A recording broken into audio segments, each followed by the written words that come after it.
Let's go! What's up, everybody? Welcome back to Bingetown TV. My name is Kyle, and I'm joined by Kathleen and Luke to discuss episode 5 of House of the Dragon, titled We Light the Way. So, House Hightower words right there.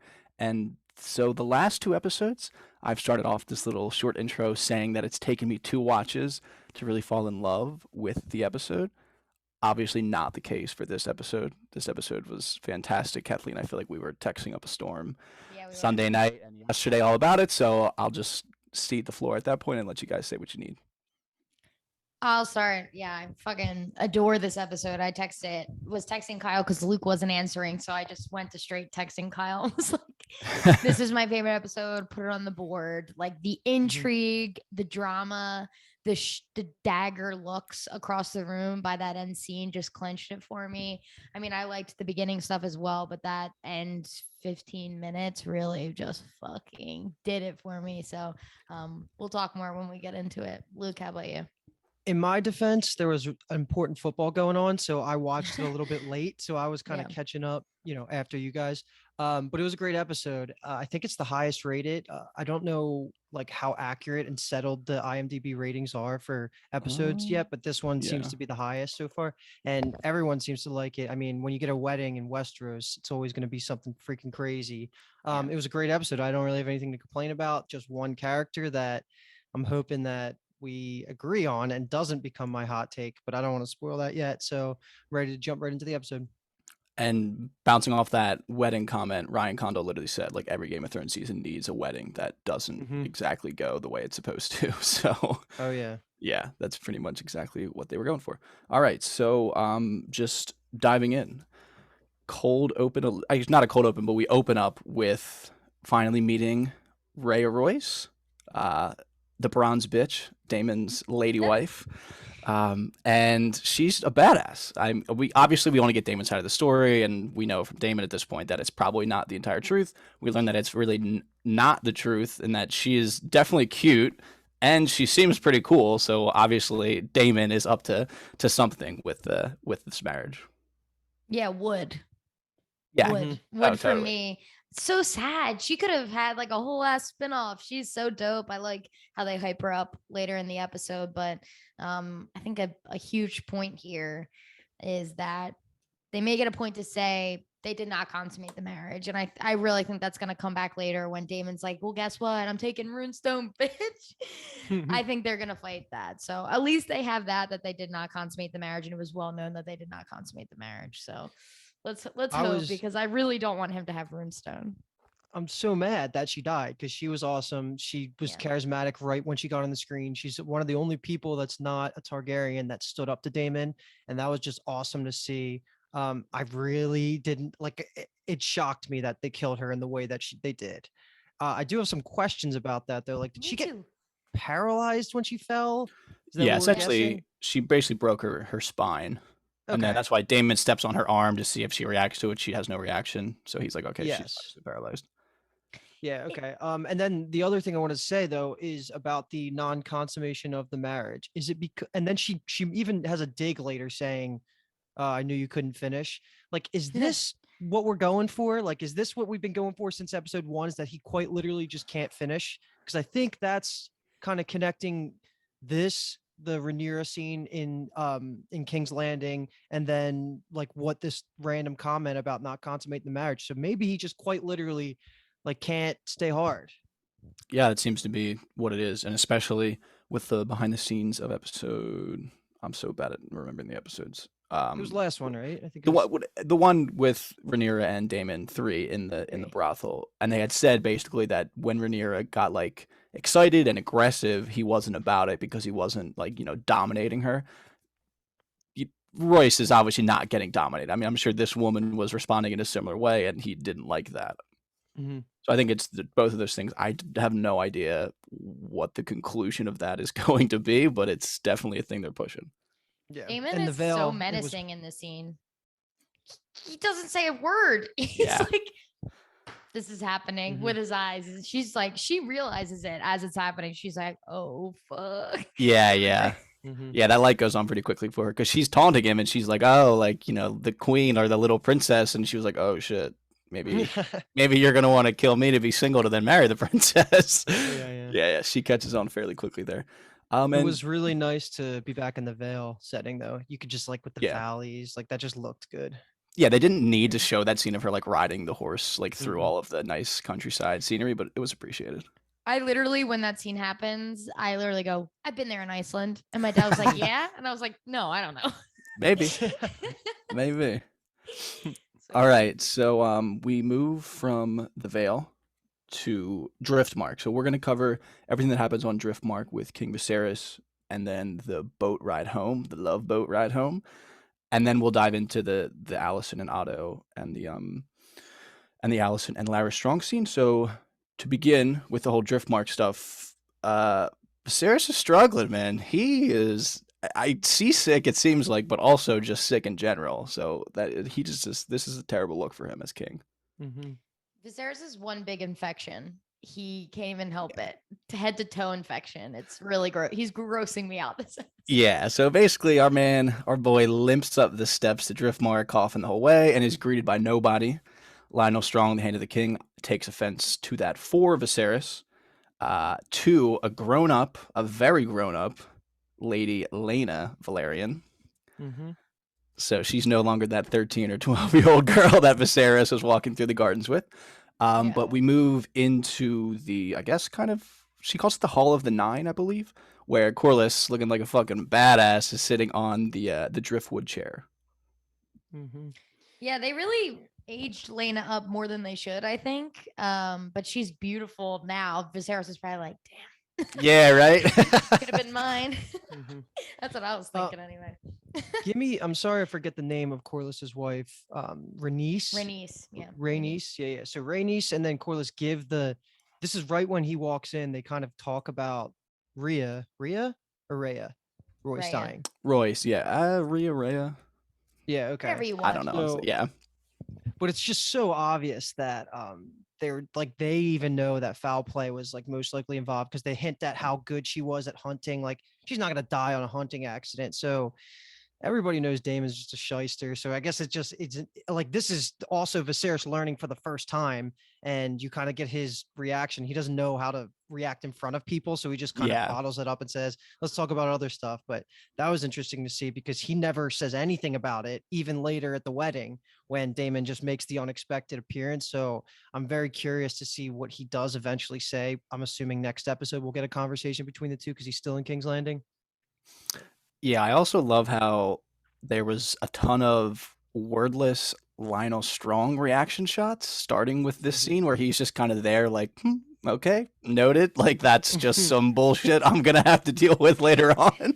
But let's just shelve that while I enjoy this cup of wine.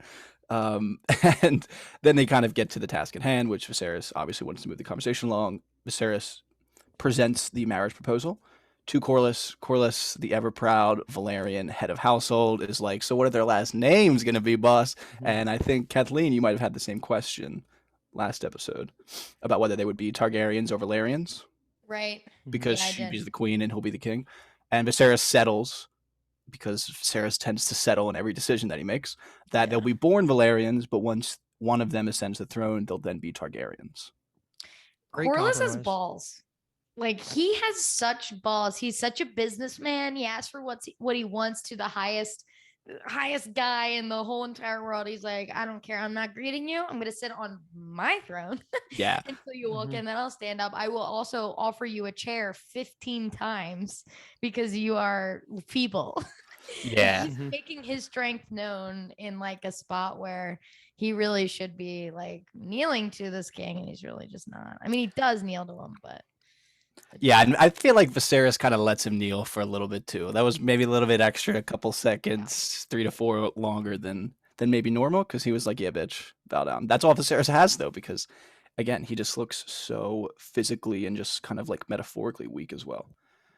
This was like best case scenario for Corlys, I think. There was no way there was ever a scenario where the heir was going to have Velaryon as their last name. So this seems like an absolute freaking win for Corlys. And yeah, I mean, it's better than kind of where they've been at for the past 4 years. I feel like maybe, I don't know if marrying his daughter and having like the actual kids on the throne, like a male heir, is better. But I guess Rhaenyra is still the heir, so it works out that he gets the name compromise.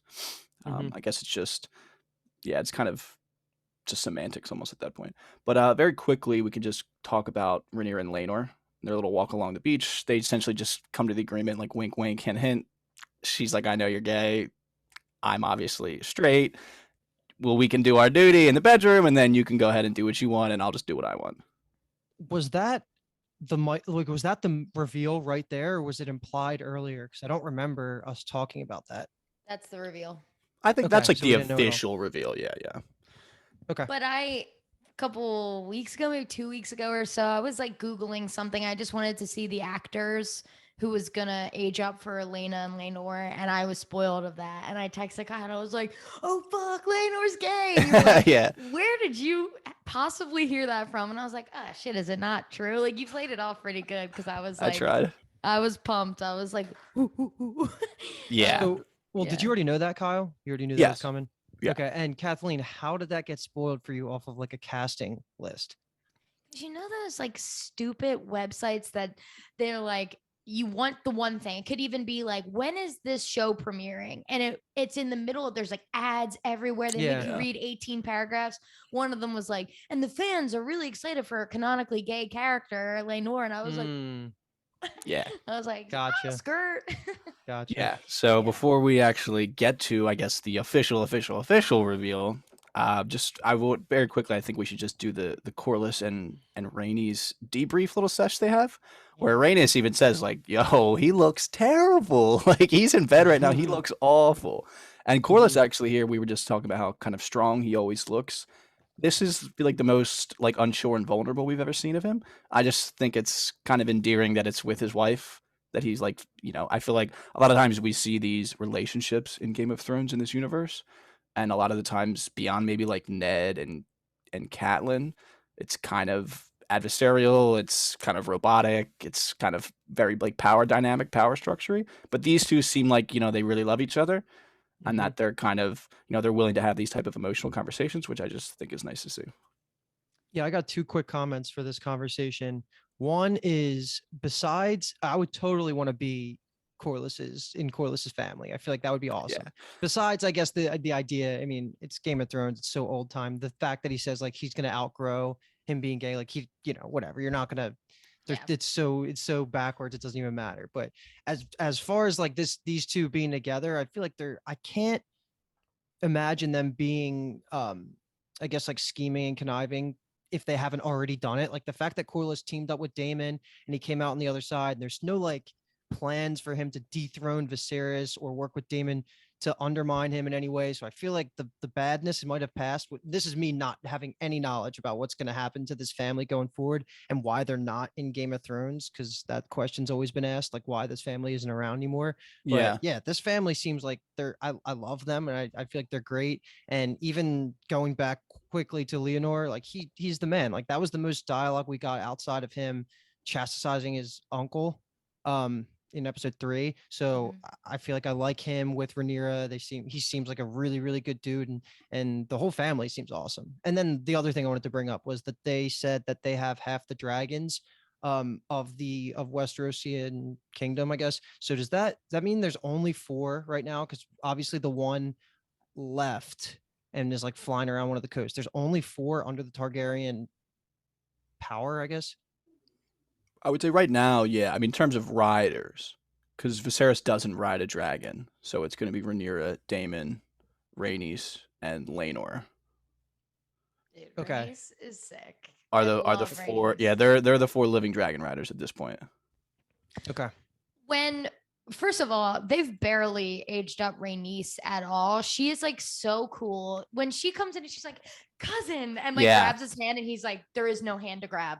It's like, now, I have no hand. Do you think that was sincere or not? It seemed sincere. She was like pumped, and I don't know if it is or not, but I was listening to a interview with an actor with Corlys's actor, right? Such a charming guy. His name is escaping my brain, but Steve Toussaint, I believe. Oh, Steve Toussaint, what a charming guy. Yeah, he's a man. he talks about how him and Rhaenys married for love. Like he's like they fully love each other, and you can totally tell. And I was like really geeking out watching this scene because, I mean, Rhaenys is nervous for a reason, right? Like they're putting him Laenor in harm's way because putting her on the throne is putting everyone in harm's way. Anyone who is on her side is going to be put in harm's way. So, and I mean, we see it at the wedding already. Like his lover's already fucking dead. So I loved the scene. I thought it was like good for the plot and for sweetness. So it was like a double whammy for me. Yeah, and I mean, Corlys he's more pissed than she is still about the Great Council. I don't know how like, actually true if she's putting on a face, if either or, but I mean, he is like, this is for justice, baby girl. Like, they fucked you. Like, we're not going to let it happen again. There's no way. And she's like, I'm over it. He's like, no, you're not. So, yeah, they're just great. I like them a lot. Excuse me. I completely lost where I was. So let me just Joffrey and Laenor. Yeah, cool. All right, so we get, I guess, the last kind of moments of Laenor's happiness in this entire episode, almost, is we get to meet Joffrey officially. So Joffrey was actually in episode 3. He has like a little line. It says Sir Joffrey in the captions, and people were asking like, who is that? Who is that? All this stuff. So I think people were trying to keep it a little bit under wraps by not answering fully. But this, we find out, Sir Joffrey, I think Monmouth is his last name, aka the Knight of Kisses. And he says later, like, I don't know why they call me that. And we find out in this scene literally why they call him that, because the man loves a nice steamy kiss. Yeah. And he brings it up here that like this whole situation, this deal that Rhaenyra and Laenor have for their marriage is the perfect situation. And yeah, it truly is. Like they're gonna each have their actual +1s, and then they're gonna marry for duty. I think this it should have worked out. Yeah, he's the anti-Criston Cole. Yes. Yeah. He's like, oh yeah, I'll totally be your whore. Like, because he knows that like Laenor isn't gonna like love Rhaenyra. You know what I mean? He knows it's like a duty political thing. That in reality, like all that really matters is that Laenor loves him, and they'll have their time together. Because he's, somewhat of a rational guy. This could have been a happy ending. Honestly. Oh yeah, there's so much miscommunication from this point on in this episode that just grinds my gears so much. But that's the way it is, I guess, when you're in love. All right, so speaking of Criston Cole and grinding gears and love and stuff, we now have the King's kind of group is leaving King's Landing. I mean, they're moving towards King's Landing rather, and Criston Cole approaches the Princess Rhaenyra on the ship home with an interesting proposition, I guess we'll say. So we can just, I would just say, completely open the floor of this whole scene and conversation. I would like to say that Kyle texted me and said, he's so handsome, it's kind of upsetting. Dude, he is. It's so crazy. He's so, especially in this scene, like he doesn't have his armor on, right? He's kind of like casual looking, the slick back hair, the puppy dog eyes. I'm like, yeah, that was good stuff. Okay, but are we capable of separating his handsomeness with how shitty he was this episode? Yes. Only because, maybe not only because, but a key part is that, I guess, very general rundown is that Criston is now admitting his love for Rhaenyra and is saying, like, yo, I know you've been complaining, and this has been a theme throughout every episode, and I've brought it up multiple times as well. She hates the fact that she doesn't have a say in her life, and she just has to do everything for duty. And he's like, what if there's another way? We could just go across the narrow sea to Essos. You could choose to marry me for love. We can live a life of love and freedom that we chose. No inheritances, no duty, just the two of us.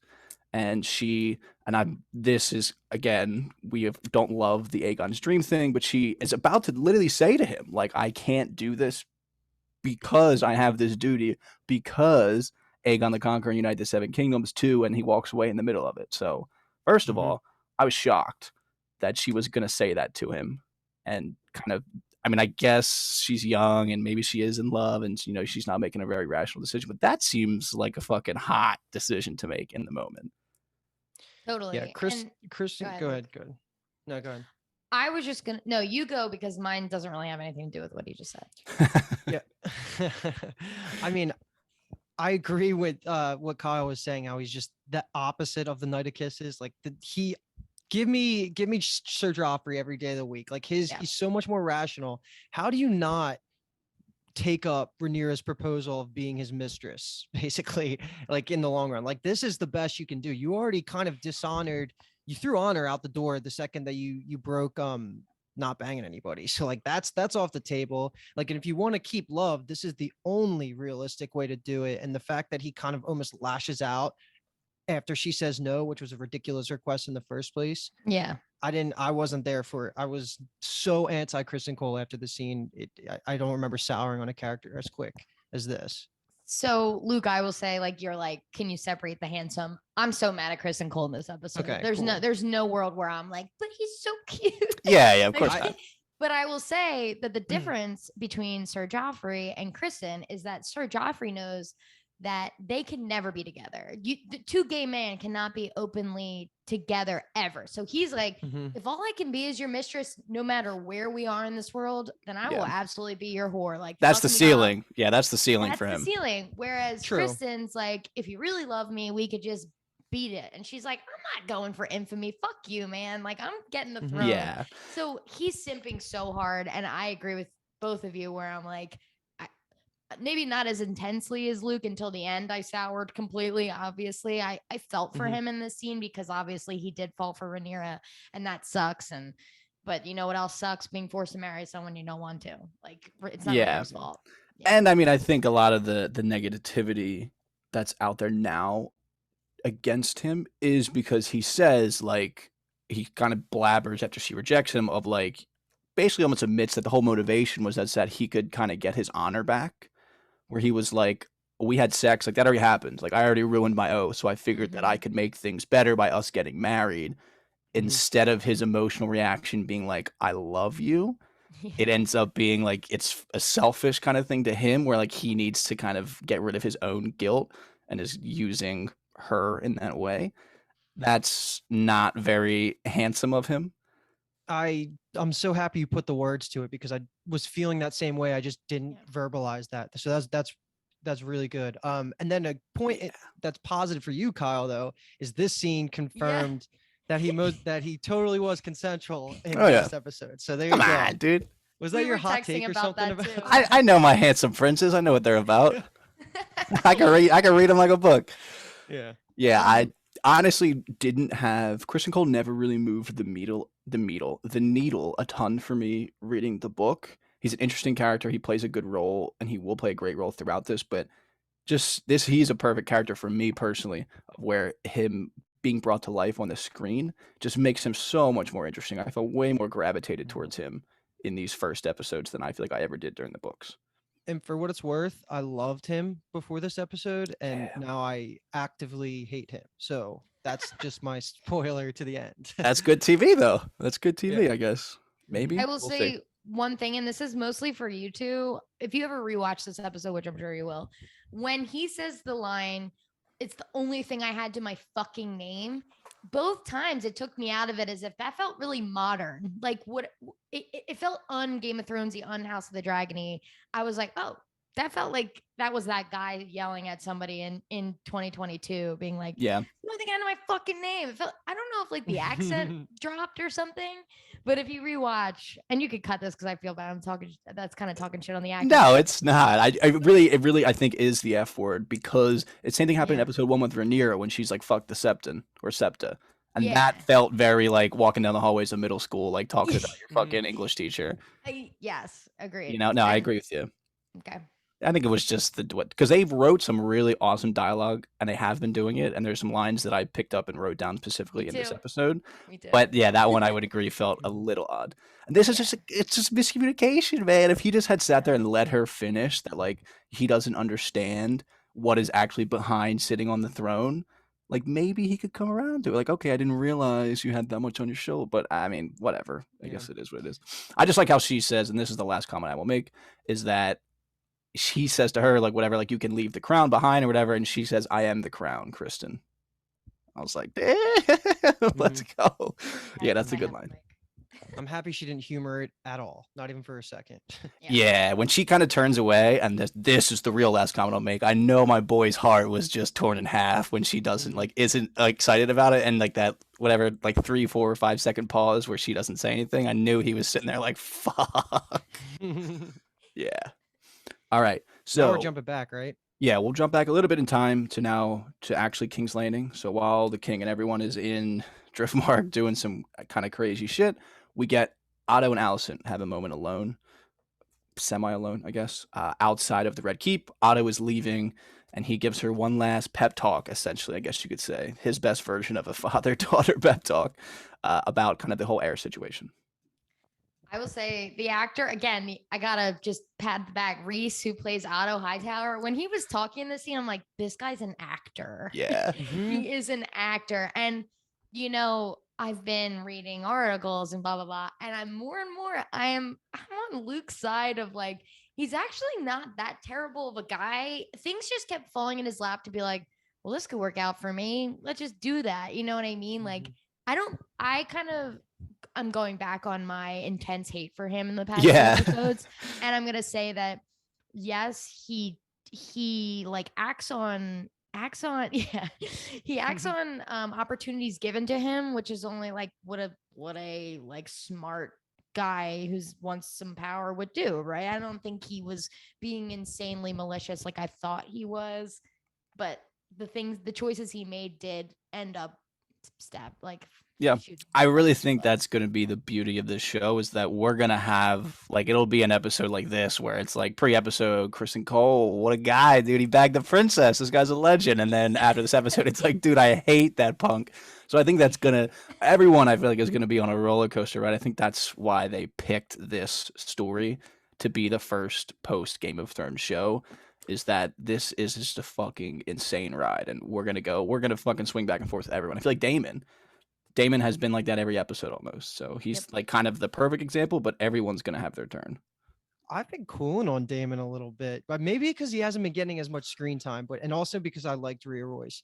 But I just have to say, Kathleen, that was like the best thing I heard all day. I'm so happy that you fucking said that, because I was ready to just redefend my point last week from last week's episode. But you're right. Like aside from the character, my hot take from last episode, I also think Otto is an unbelievable actor, and I'm already kind of missing. I just want his presence in King's Landing just to keep things more interesting. But now I'm starting to question if he's even going to try and have Viserys killed, because I know I've been saying that since almost episode 1.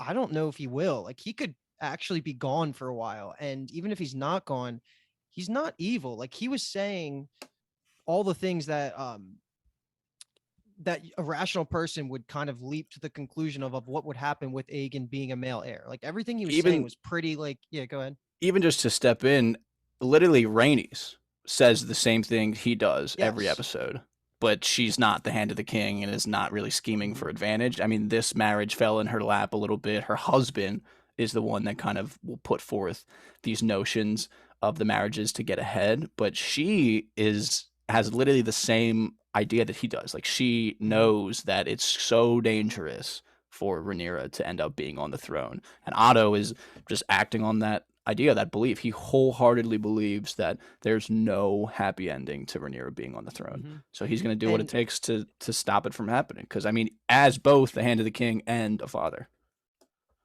So if you already just get over the fact that he basically did push his daughter onto the king, if that's the most evil thing he's done, then sure, like, if you hate that enough to have him like killed, then go ahead. But I don't think that's bad enough. But assuming that's happened and it's done, he is looking at it like from a very logical perspective. And what Allison says to him is, if you've not been so relentless in advancing Aegon as the heir, blah, blah, blah. And to me, like, there is maybe 2 conversations that happened on screen in this show that even support that in any way. And the one was like him saying marry Rhaenyra, which wasn't doing anything to Rhaenyra. And then, you know, either way, I just don't think it's that justified. But I do think that I'm starting to think that Otto's not even less evil than I was assuming he would become. Yeah, I think that criticism or complaint a little bit is just an unfortunate side effect of them having to skip so much time in between episodes and scenes and things. It's kind of hard to capture all of it. I really think that line is almost kind of like not retconning, but trying to fill in a lot of the blanks of things that's happening, where it's like we're supposed to get this idea that he is relentless with it. And I also don't know if Game of Thrones never existed and this was season 1 of this universe, maybe we would be less quick to try and judge somebody's motivations and call them evil. Yeah, but and now also that we have all of this Westerosi lore and we know how fucked up everything is, it's easier just to be like, Otto's going to be bad. He's going to try and kill the king just to have his heir there. Because I fell into that trap. I mean, it could still happen. It totally could still happen. But I'm starting to think it's also easy to fall into the trap of like, he's going to be the Littlefinger character. So then you get disappointed where he's not actually pulling all of these million strings in the background. Like, he's just kind of a dad and a grandfather just trying to do what he thinks is right, versus Littlefinger is consistently doing things he knows are fucked up completely for himself. And that is actually a perfect transition to what I was going to bring up, is the fact that I think we might have misjudged him, and it could be our Littlefinger character being Larys Strong, baby. Larys Strong, the clubfoot. Man. Amazing, amazing scene. So just, I guess, to paint it very quickly, Larys Strong is in the Godswood, runs into Allison, and he just starts dropping some comments and some fucking crazy, like, Shakespearean sentences, like this fucking tricky little guy hanging out in the garden, just giving out side quests. So he basically just rats Raniera out, indirectly, but so directly, to Allison. So this is one of the lines I wrote down, which was, when one is never invited to speak, one learns instead to observe. And I was like, sexy Shakespeare. Yeah, and that's also, that feels like such a Varys line. I tried to even look up like his lines from the books and the show, because I felt in my bones that he had said something like that before, but I couldn't find anything. It's one of my favorite things that happens in like epic fantasies and just like TV shows in general, is when a character uses their obvious weakness, or whatever's holding them back, as a way to strengthen other parts of them. Very similar to Tyrion, right? Like, Tyrion was always, like, who he was. Like, he was kind of always pushed to the side, and he used that opportunity to really kind of do the same thing that Larys Strong does, by listening and actually being rational. So I do like when characters do that. But I think Larys Strong seems like cartoonishly evil already. Like, it's kind of obvious. Not good. Yeah, I feel like there's almost, the only thing that was missing was him like kind of like chuckling to himself after he said things. A little twirl. Yeah, or like twirling a mustache or having a monocle or something. Yeah. So, Mike, one question of the scene was, obviously Allison knew that what the T was for, because she knows the drama. Is there other T's? Like, he keeps saying unwell.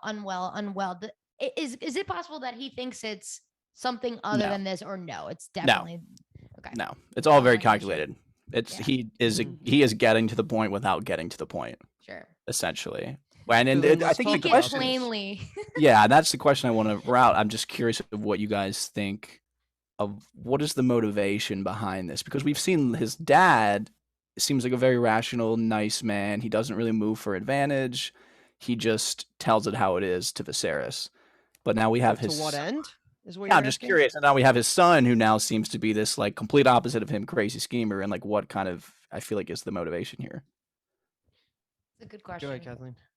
I think he's positioning himself with Allison to become an ally. I don't really know specifically why. I think that she's the queen, and that's a good ally to have. And he's telling her this secret. He's giving her intel that obviously matters to her. But he obviously respected Otto. I don't know if that was another, again, like a little cheeky line to like get to her, to be like, your dad, man, what a guy. I love that fucking guy.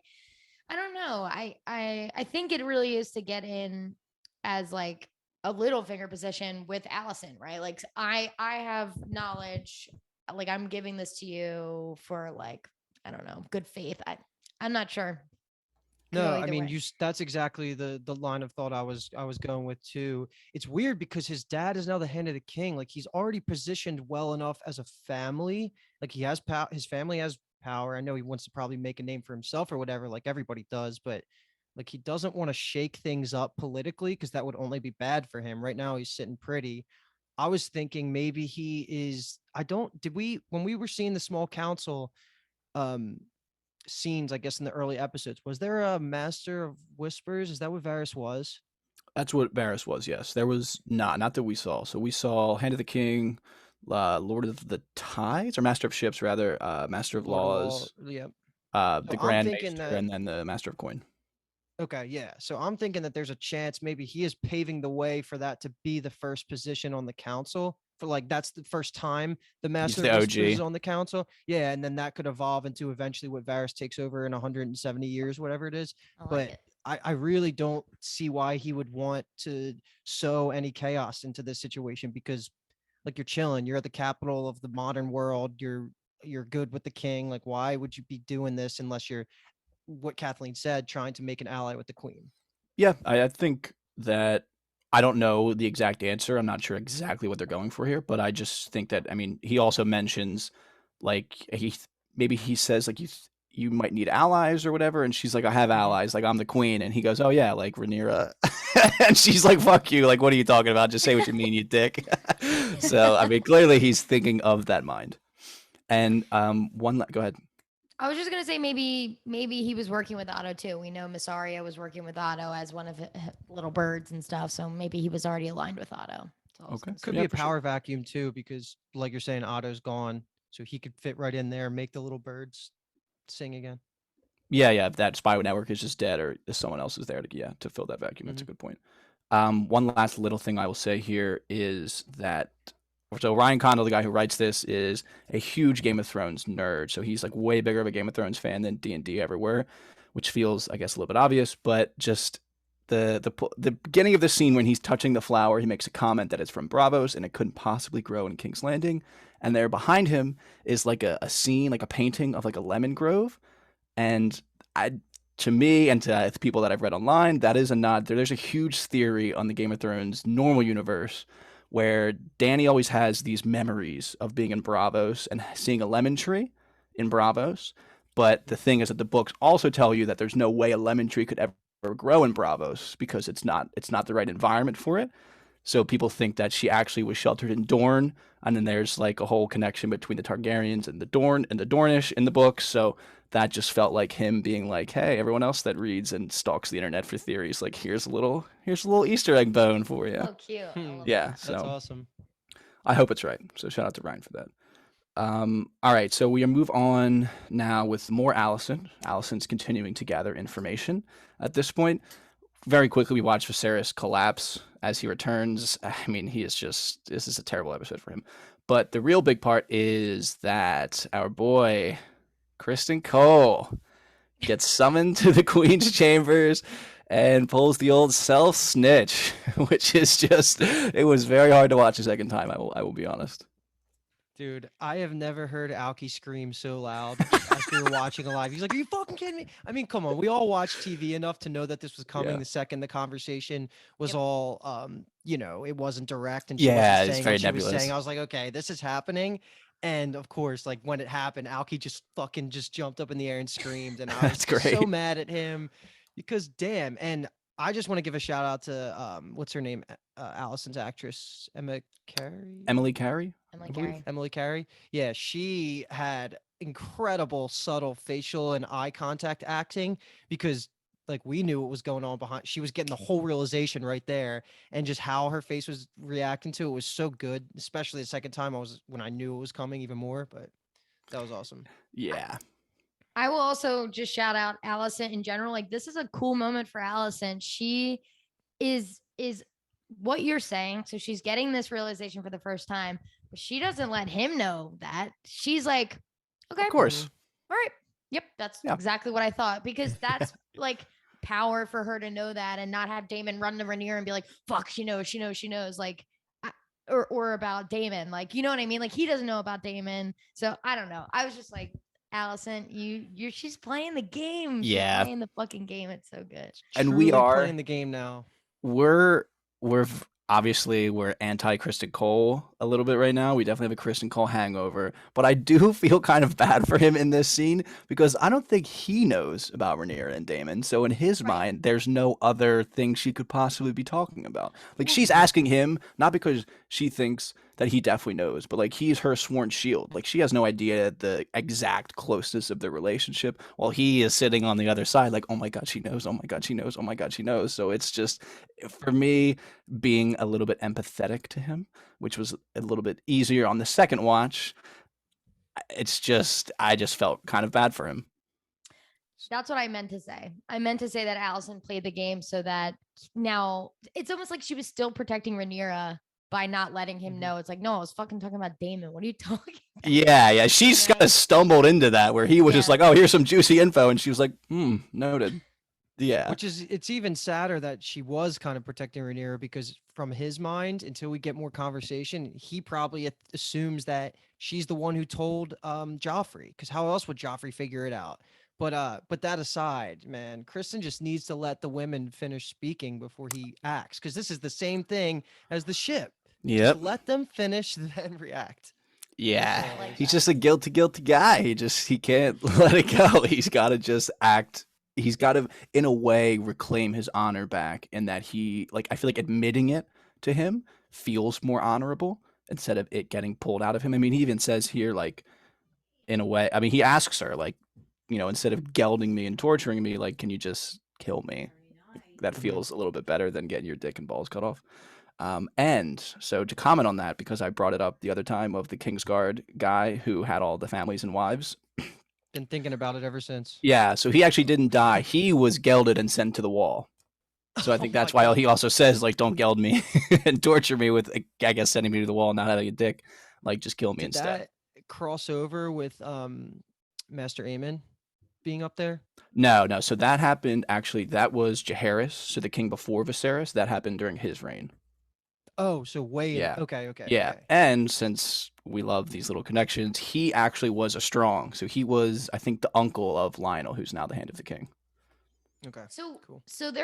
So Lionel has Larys and Harwin. Mm-hmm. God, those brothers are so different.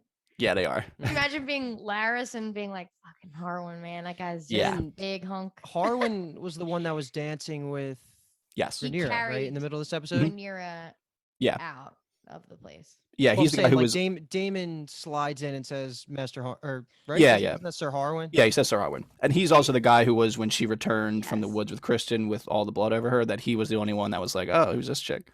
But isn't he also the one that found Raniera and Damon in the like? Yes. As soon as they run out. So when Damon cuts in, he's probably like, Jesus fuck.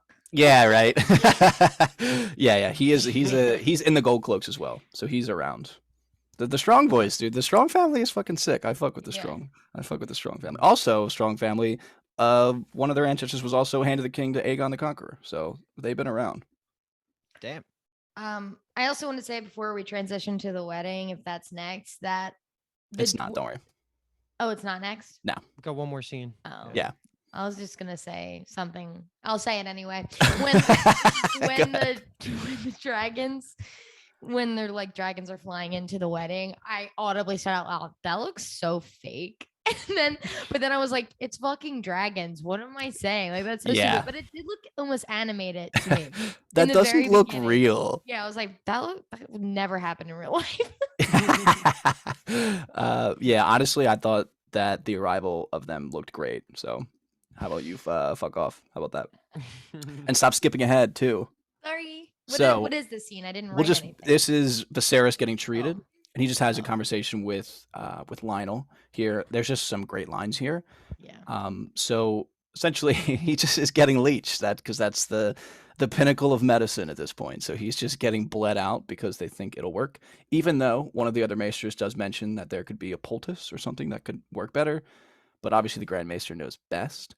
And now we get a delirious Viserys kind of questioning what his legacy is going to be in the future. And this is obviously slightly fourth wall breaking, kind of asking the audience almost, like, what do you think is going to happen and what his legacy is going to be after he leaves the show?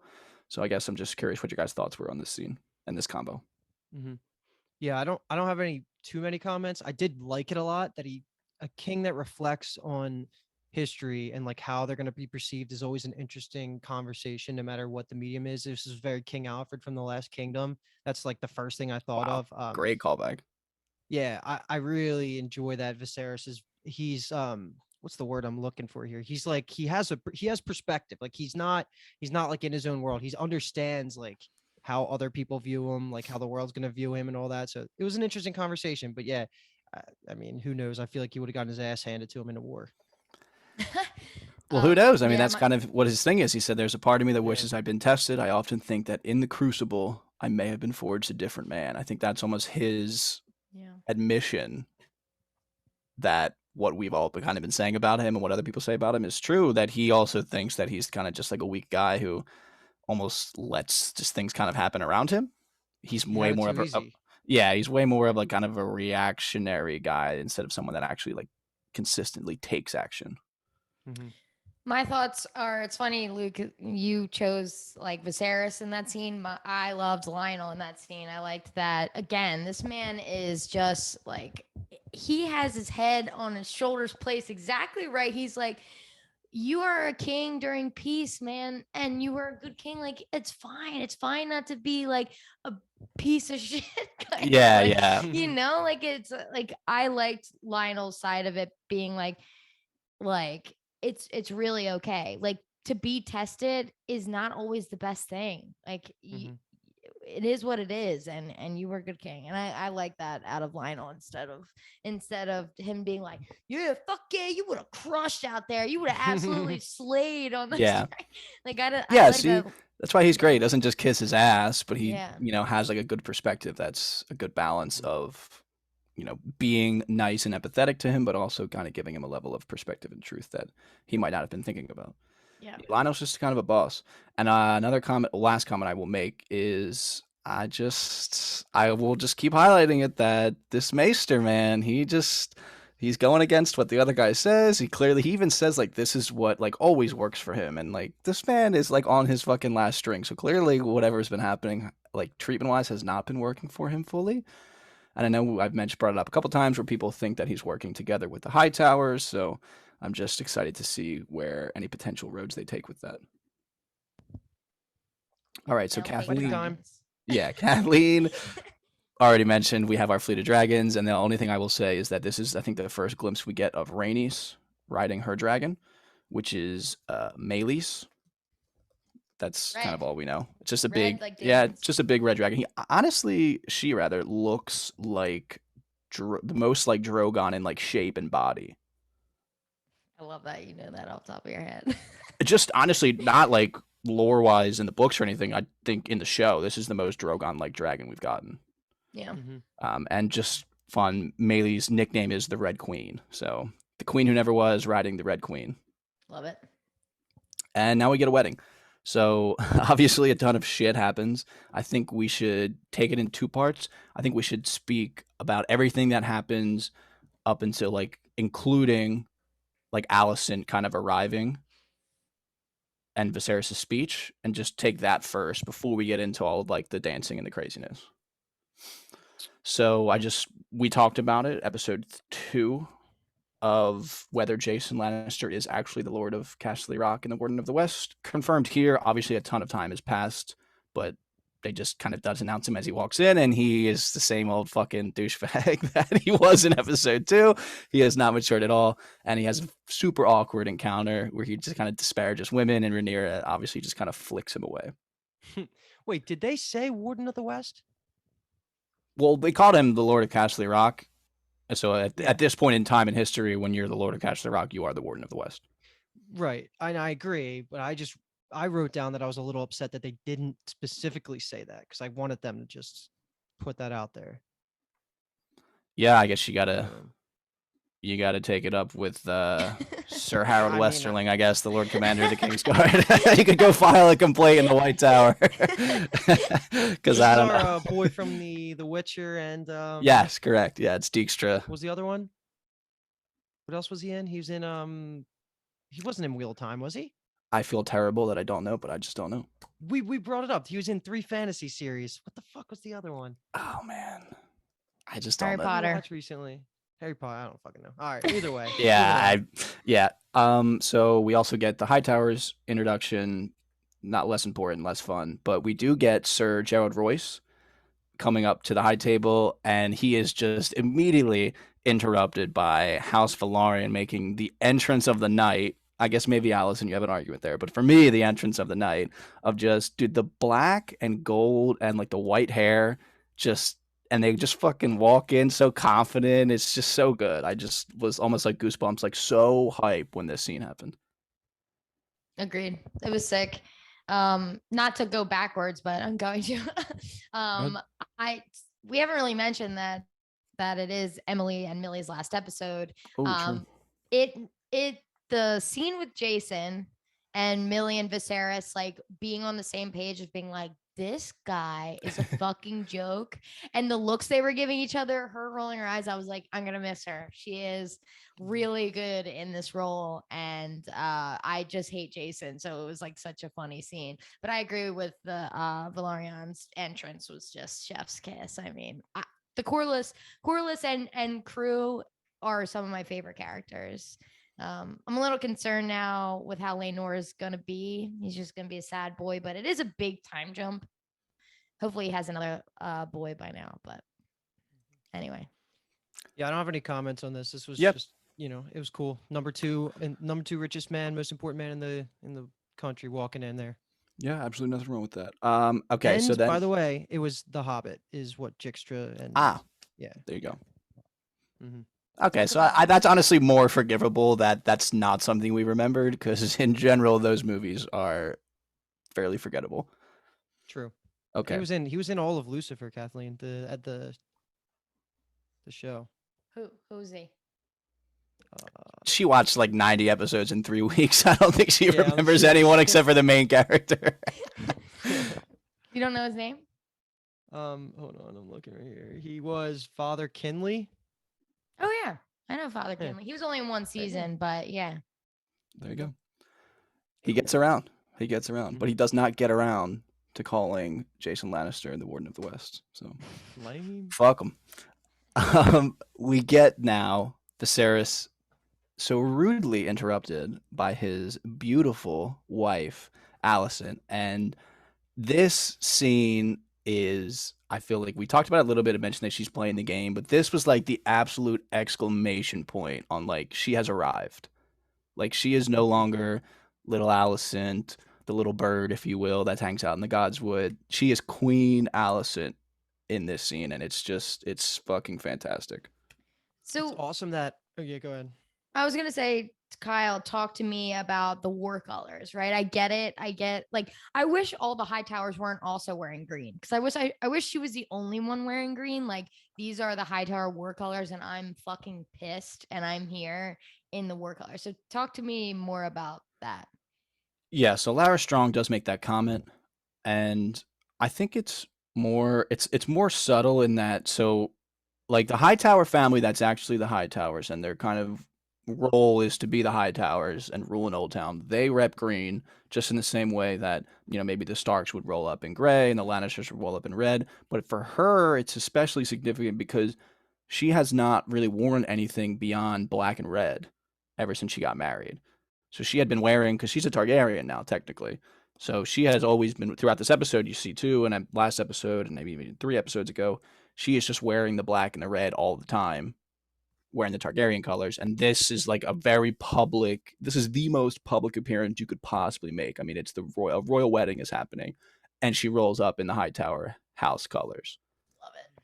And I think it's hammered home a little bit more too, in that, well, first of all, this is not to do with the colors, but when she rolls up and says to Raniera and calls her stepdaughter too, that was the same thing of like, she is here. I mean, like, that kind of actually goes against a little bit of where stepdaughter, that's her embracing kind of the Targaryenness of her. But the dress is really just like almost, I mean, like a declaration of war, and that she is anti-Raniera at this point, it feels. Yeah. Okay. 2 things here. First, I think it's awesome that they had Larry Strong be the one that say that, because he's kind of the one that pushed her to go to quote unquote war here with like information. But Allison Targaryen sounds crazy. I don't think I've ever said that out loud. I forgot that obviously she takes the last name of her husband. That just sounds weird. Me and that's too. what she goes down as in the history books, Allison Targaryen. No, I mean, like, she Hightower. I mean, she is known as Allison Hightower, but I mean, at the same time, like she is married to the king, who is a Targaryen. Yeah. Okay. And like her kids are Targaryens. Right. That makes sense. Okay, so back to Rhaenyra versus Allison. Is, in your guys' opinion, like, is she justified in actively hating Rhaenyra, or is she mad at Rhaenyra? Because I feel like there's a big distinction there. I think she's more justified in being just mad at Rhaenyra because she has not had a conversation with her really about it. But also, I mean, she did have that conversation, and Rhaenyra does swear on her dead mother's grave that she was telling the truth. And it's like, technically, she doesn't find out exactly what happened with the Damon stuff because I think she's smart enough to connect the dots between the tea that Larys told her and then learning later that she fucked Criston. Yeah. But I mean, I think she's definitely justified in being mad, maybe a tad hasty in being like completely vitriol hatred towards her stepdaughter and the princess. Yeah.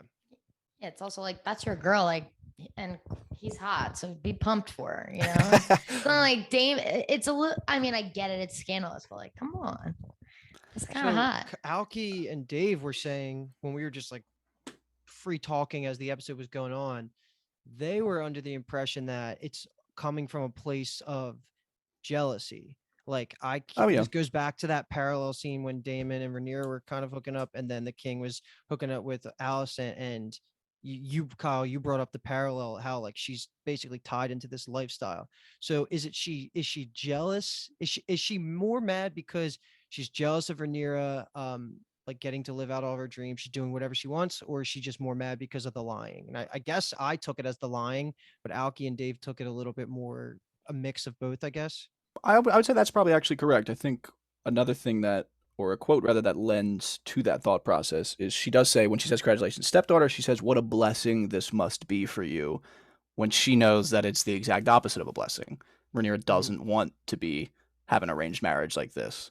You know what I mean? So like, Allison is kind of probably thinking like, haha, bitch, like now you're stuck with like the same life almost that I'm going to have. Like now you have your political marriage, you're going to have to start getting pregnant and all that kind of stuff. So I think that that's a good call by them.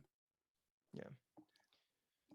And I guess to jump ahead just very slightly, to pick a scene out of part 2 a little bit, this lends itself to the color of the dress talk when she goes up to her uncle. And he says to her, like, I thought you might wither in the King's Landing Sun without your father here, but like you've stood tall, like House Hightower is behind you. And he kind of says House Hightower almost in a way that like she's not really part of House Hightower anymore because she's maybe a Targaryen. But at the same time, it's like very purposeful that he says House Hightower is behind you. Makes it seem like he also thinks something is up and is going on behind the scenes. Mm-hmm. Yeah. Yeah. I mean, obviously they put things in there for a reason. I think personally that that's the reason behind that one.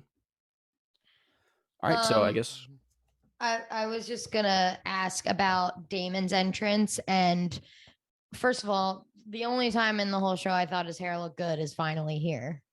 The slick back, short hair is like, that's the one to land on. The soft one from when he was kissing Rhaenyra was making me gag.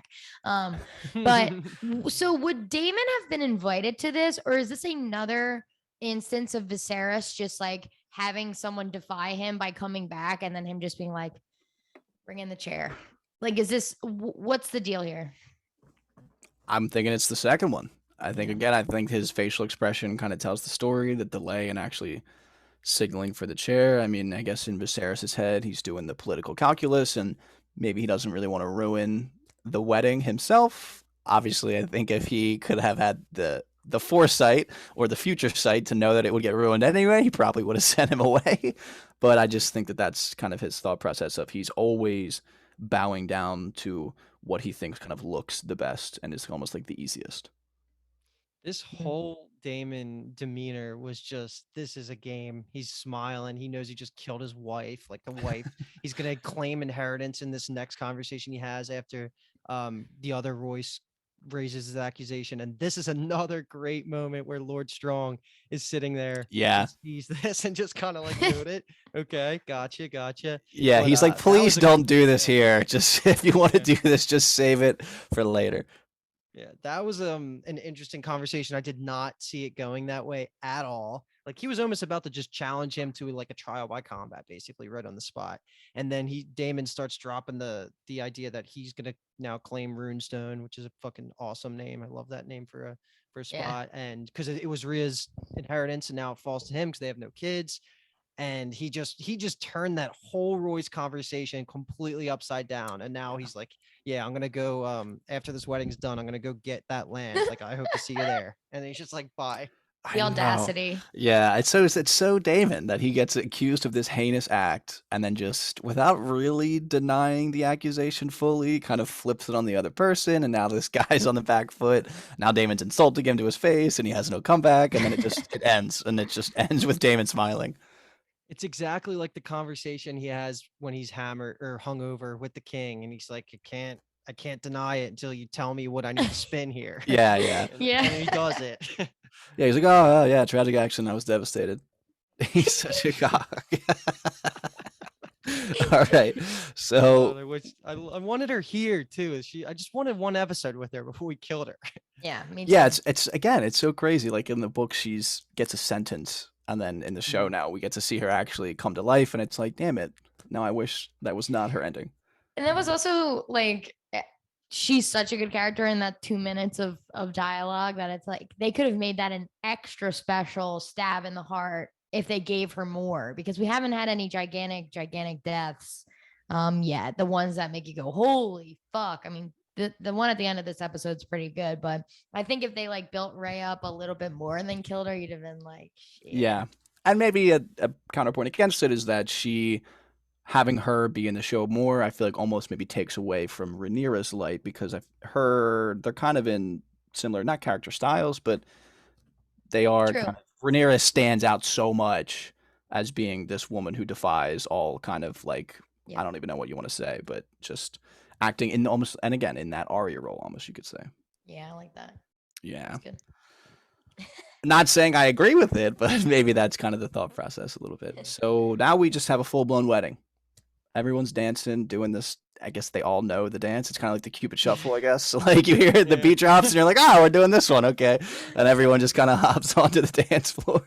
So I just really quickly want to make a comment about the initial dance between the betrothed, the upcoming newlyweds, in that there are so many looks being tossed around the room at this point. Like Damon looks at Rhaenyra looks at Criston, Allison glares at Rhaenyra, Joffrey looks at Criston and is like, that's the guy. Laenor looks at Joffrey and is like, I love this guy. And it's just like, there's so much going on throughout this dance, and it's like, we as the audience are like, oh my god, look at this, is crazy. And I'm just laughing thinking about someone just sitting there in the crowd, like not knowing what just insanity is brewing underneath the surface of this wedding.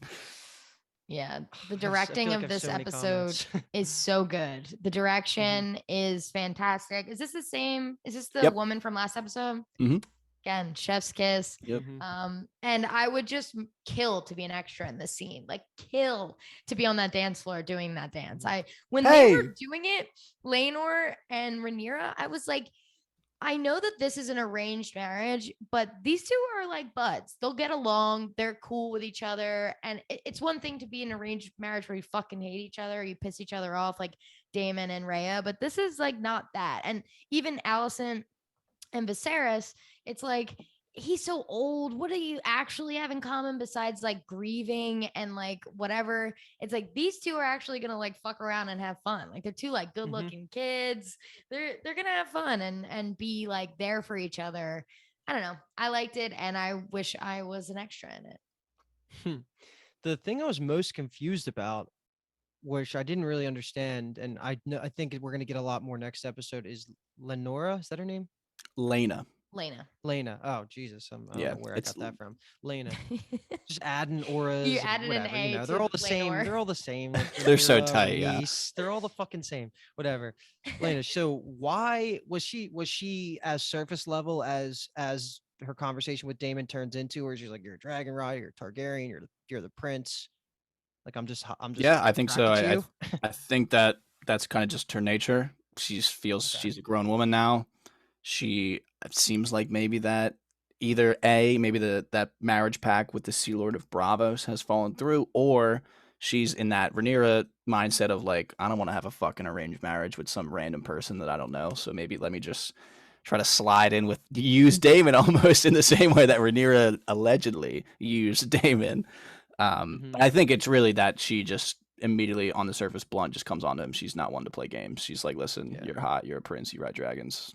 Let's get after it. And he's like, well, you don't really know me. And she's like, we can fix that. She aged 25 years. I don't care what you say. Oh, yeah. I looked it up. Her actress is in her 20s. It's fine. Yeah, I'm not really complaining, though, because she's really hot now. I wanted to say that. I wanted to Google it to make sure I could say that she's just fucking beautiful. Oh, I did. I did. Me too. Me too. Yeah, she was born in 96, so was I. So it's free game. And she's playing, I think, at this point. She's got to be like 19. No, I think she's like 19. Whatever. Moving maybe? On. Yeah, I don't know. That's actually, maybe I'm doing that math maybe wrong. I think I'm assuming she's older than she was earlier on. Yeah, whatever. Is how age works. Oh, yeah. Just say the actress is really beautiful. Yes. Yeah. Correct. Okay. Now I'm feeling like Criston Cole. I'm just thinking about ladies, and I don't remember where I'm at and what I should say.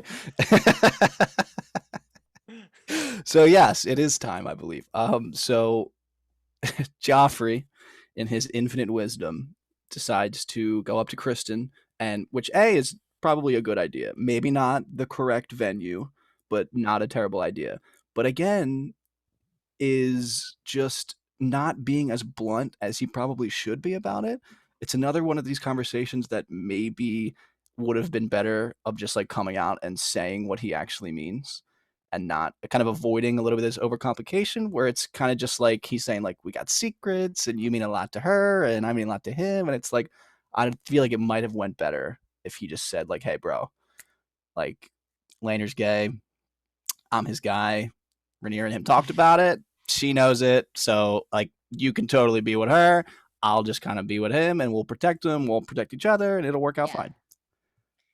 Yeah, you said it perfectly. I think this was a great idea. I don't understand. Like, and I almost, even after he walked away and then Criston acts on this information, I still felt like it was a good idea. Like I didn't get the bad vibes yet. And it's just such a fuck up on Criston Cole's part. It's tough too, because Joffrey doesn't know. He has no idea that the boat scene happened. Yeah. And also the scene with Allison and Criston. So he thinks that Criston is in the same mindset as him of like, yeah, I'm fucking the princess's whore. Let's get it. I'm gonna be banging the princess and she's gonna love me and it's gonna be good. But he is the exact opposite of just absolutely stewing inside. And he is a dynamite just waiting to get the fuse lit, and this was the fuse lighting. Perfect. I'm so perfectly mad, said. man. I'm so fucking mad. This was such a fuck up. Like, what the hell, man? Can we get anything nice? Like anything? Let me ask bro, it's Game of Thrones, of course not. Let me ask you a question. Maybe Kyle knew this, but Luke, when the fight broke out, and I don't know if this is in the book, so you can answer too, Kyle. Did you think it was those two? When it first broke out, I was like, because at this point, the dances are happening. Damon cuts in. Damon and Raniera look like they're about to hook up. Allison and Viserys are like across the room being like, what the is happening? Like there's a lot happening. And then all of a sudden it screams.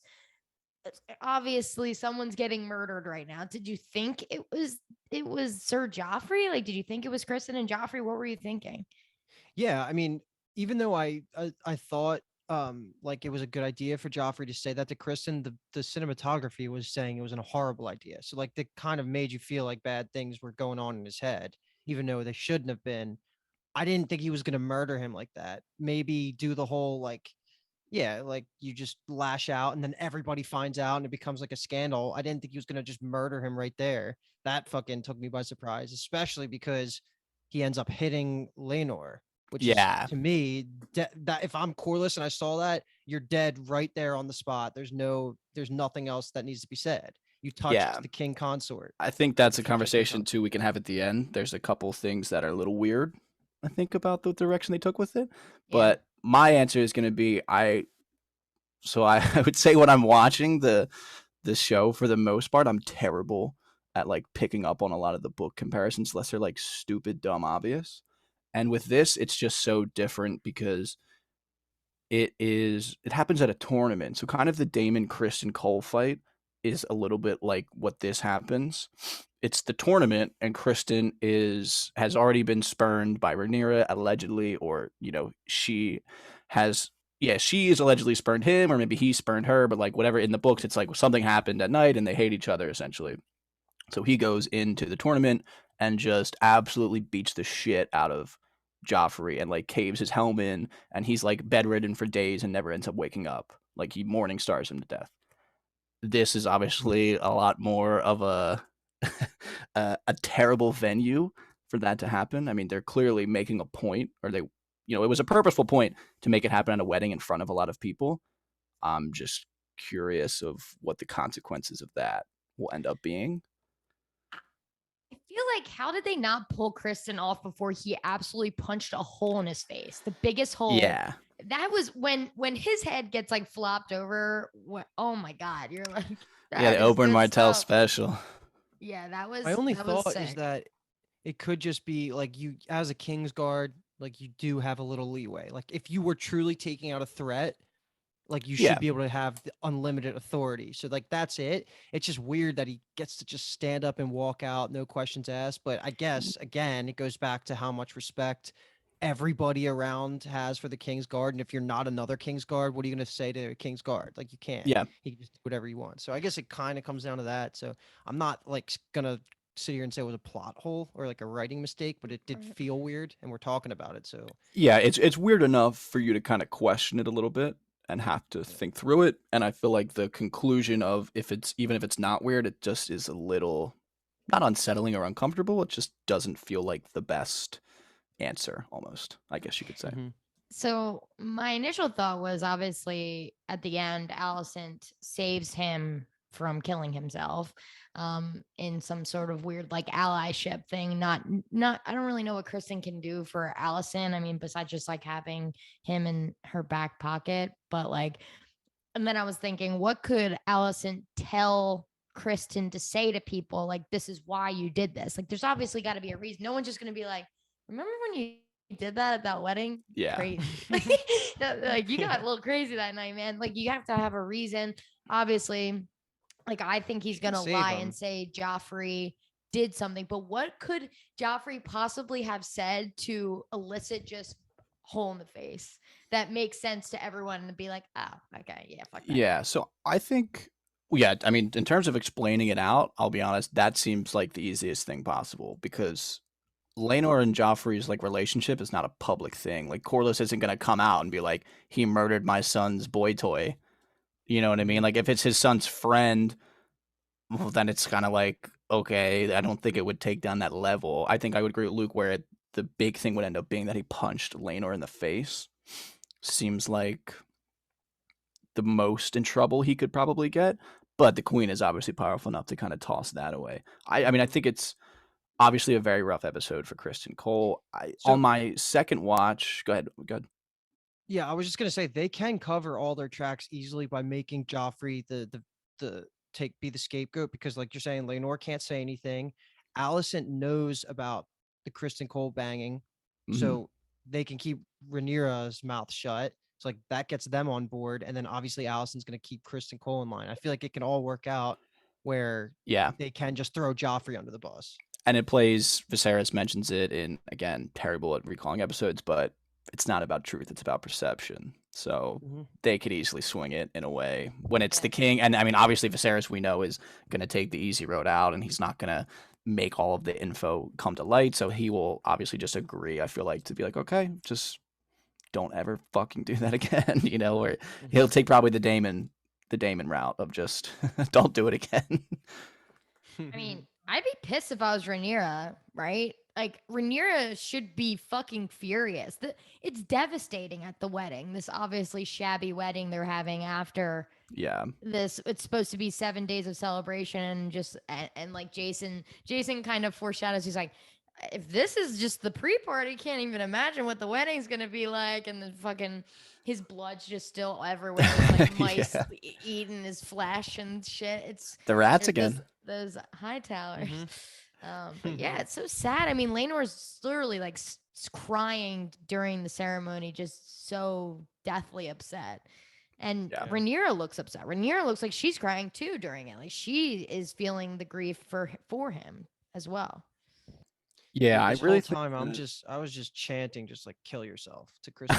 Oh my god! Holy shit! Because it was going on in parallel, and I was like, this is awesome. And he was gonna, just do the whole hard car. Hard car. He was gonna kill himself, and then Allison stops him. That was like the last thing that happens, right? And honestly, if he had just like maybe asked for Rhaenyra's hand in marriage and then killed himself, like that could have been like not the honor and like whatever he was willing, like really he's fighting to get back, but I could easily see that like being a story that like Sansa Stark falls in love with 170 years later, of like these star-crossed lovers and this love story. But he obviously, I think, and we find out too with the gold cloak stuff, I mean with his cloak stuff, when he gives that reasoning to Rhaenyra, and that it's not completely about love to him.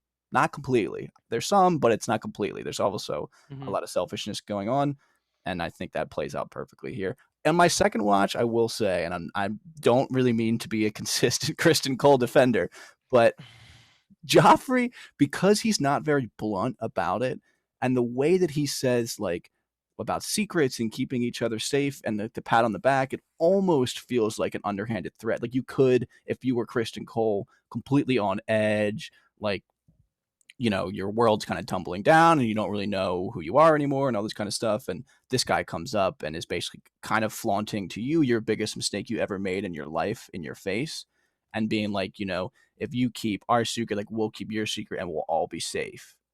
Like, I feel like there's a way that you could take that as a thinly veiled threat instead of the actual way he meant it, of like an open hand, like let's be partners in this. And I agree with that, but he should have still even if it was a more direct threat, he still shouldn't have killed him in front of the crowd. No. He should have said something to Rhaenyra. Rhaenyra understands what's going on here and then talks him down, and then everybody's good.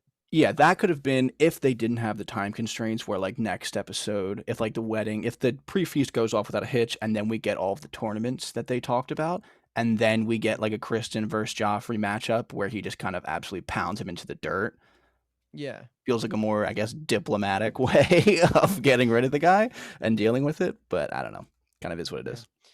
So what do we call this wedding? Because the two famous weddings from Game of Thrones are the red wedding and the purple wedding. Like, is this like the Targaryen, the green wedding, silver hair? The green, I guess. I believe people are calling it the green wedding now. Actually, I do believe so. Yes. But why is Allison the centerpiece of any of this? Not sure. Should be like the white wedding, like the white knight. Your mic. Sorry. Should we? I was thinking white wedding too, because of the hair between the two houses that were supposed to get married, or the silver or whatever, the silver wedding. But green wedding sounds weird to me. The white knight, the white wedding could also work because Criston Cole's white cloak. That's what I said. Oh, really? Oh, I couldn't hear you because your mic was on the fucking floor. It was like down here. I can't believe you couldn't hear that. But two, I guess, kind of highlights versus lowlights of the white wedding or the green wedding, whatever we'll end up settling on, is got to be Harwin Strong getting just the nod again. Lionel Strong not even having to say a word, just the way he reacts to things, just nodding to Harwin, and Harwin just carving out a path and getting Rhaenyra out of there. Yeah. Strongs are turning out to be MVPs. Yeah, dude, they're great. They're totally great. And I guess this was the second one I was going to say, a book nod, and I could be so completely off base on this, but there was a little person, a dwarf, as they tend to call them, in Westeros playing in the band, and I'm thinking maybe that ends up being our first look at Mushroom. I thought of you. No way. I didn't even think about that. I'm dumb. That's awesome. Maybe. I'm not sure. Because I will say, we've met someone else that I don't want to ruin who they are yet until it maybe comes out and actually plays out in this story, in the show. But we've met someone else who is one of the sources from the books. So cool. Like their first-hand account of events is what kind of is part of the material that let the book be written in universe, quote unquote. So I'm thinking they're going to try to get all of them in there, and I'm thinking that might have been Mushroom. Nice. Mid-episode, when that happened, I thought of you, Kai. Oh, I nice. was like, I hope that's so all of the persistent lore tidbits are kind of Love it. working. Cool.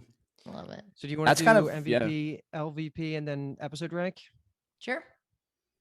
That works. Okay, go ahead. Yeah, let me go first here. Because before we had our conversation on this podcast, I thought both of these were going to be interesting. One of them definitely still is, but my MVP is Corlys / Rhaenys, like the marriage couple right there. I didn't know if you guys were going to agree with my opinion on them because of Corlys doing the whole Damon storyline. But yeah, I think they were awesome. Even like they didn't do anything wrong this episode, and they're just great. There wasn't really someone that stood out in a positive way. Like it wasn't really Raniera. So I just kind of settled on them too as a couple. As far as LVP, I'm totally picking Allison because she didn't let Criston Cole kill himself. She stopped. Okay, you're gonna take motherfucker from killing himself. Yes, Criston Cole sucks. He's the LVP. He's the LVP. That's intense. That's crazy because Allison is my MVP for the second week running. Love that girl. She is just crushing for me. I like. She's been on this solo journey for episodes. She doesn't really have like people behind her. She's doing all of this by herself. Just making her way downtown. She's trying to figure it out. She's doing it. I'm gonna miss Emily Carey big time. I thought she was really good as Allison. I'll miss Millie too. But my LVP is Ser Criston Cole. It's gotta be. I can't even think of another one. Yeah, my MVP is going to be, and I'm glad, Luke, you did 2 characters so that I feel less bad taking a step up and doing 3 characters. I'm just going to say how strong in general is the MVP of this episode. And yeah, nice. And then the LVP, I mean, Criston Cole, it's hard not to pick him as the LVP. Just just a disaster class from our boy. Yeah. For real. Just could not have been worse for our guy. Oh my God. Who would have thought? Yeah, just doesn't get any rougher than that. So my hot take is has something to do with the next time on. So if no one wants to know what's on the next time on, skip a minute. So next episode they show Viserys again. And my man's passed the fuck out at the wedding. Yeah, at least he's definitely he's way past his sell-by date.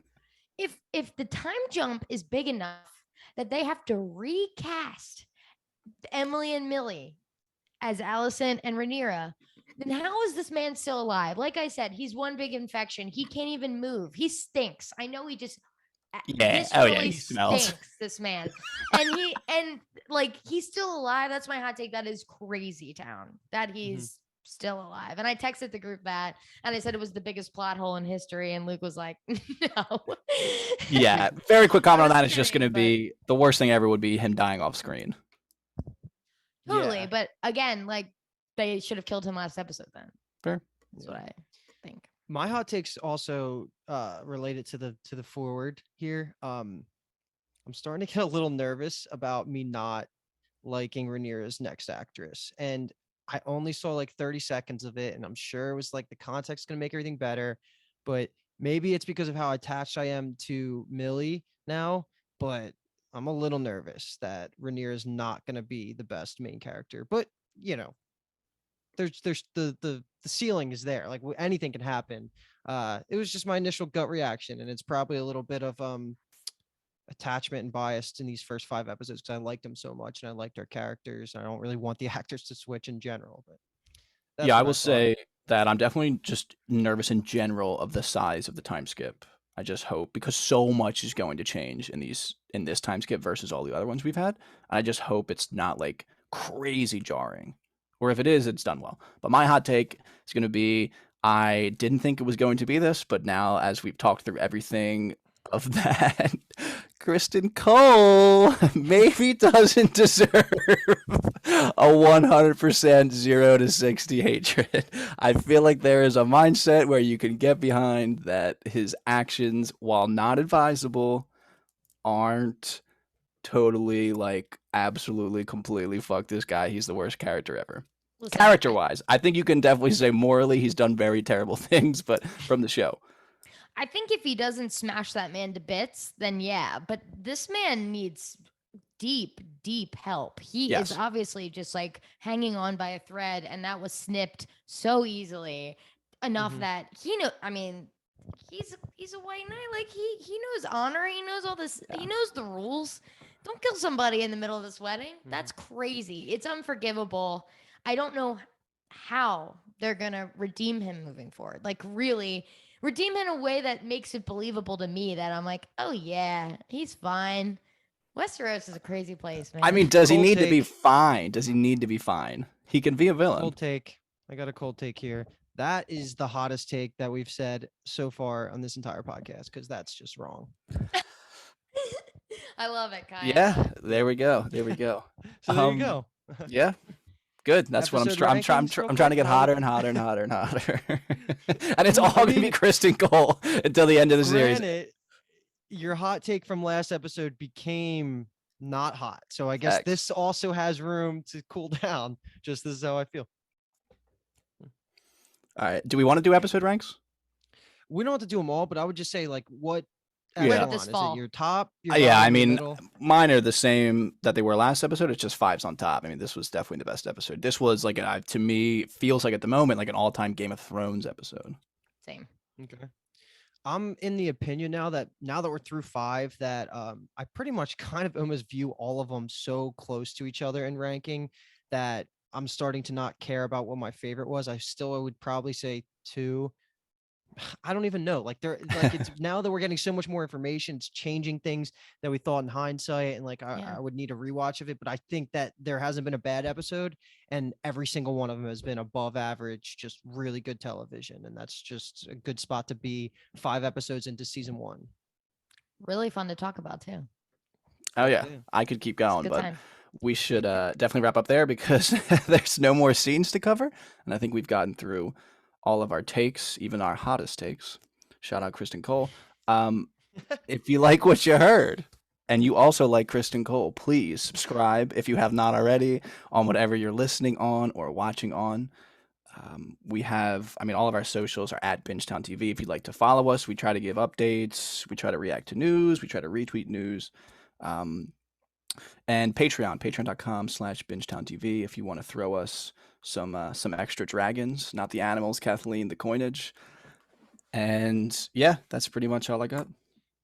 Vampire Academy, Rick and Morty. Do you want to say anything about that? Oh, should I? It doesn't matter. I'll say it.